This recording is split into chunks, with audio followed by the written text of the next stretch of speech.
அண்ணே ஒரு 11 மணி டிக்கெட் ஒன்று கொடுங்கண்ணே. உங்கள் பொழுதுபோக்குறதுக்கு 150 ரூபா கொடுத்து தான் நீங்கள் தேட்டருக்கு போகணுமா? ஒரு மரத்தடியில் உட்கார முடியாதா?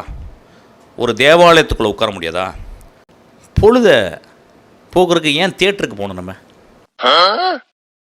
அப்போ நீங்கள் ஸ்கூலுக்கு போகிறது, காலேஜ் போகிறலாம் பொழுதுபோக்க தான் போகிறீங்களா? உங்கள் காலத்தை இப்படி தான் செலவழிக்க போகிறீங்களா? ஒரு மரத்தடியில் உட்கார முடியாதா? ஒரு தேவாலயத்துக்குள்ளே உட்கார முடியாதா? ஒரு மாஸ்க்கு வெளியே இருந்து அது ஒரு கோவிலில் உட்காந்து ஒரு நந்தியை பார்க்க முடியாதா?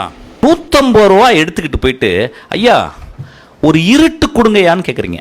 ஐயா ஒரு இருட்டு கொடுங்க ஐயா. இன்னைக்கு மெட்ராஸில் ஓடுற எந்த படமாவது உங்கள் வாழ்க்கையில் வெளிச்சம் தரப்போகிறதா?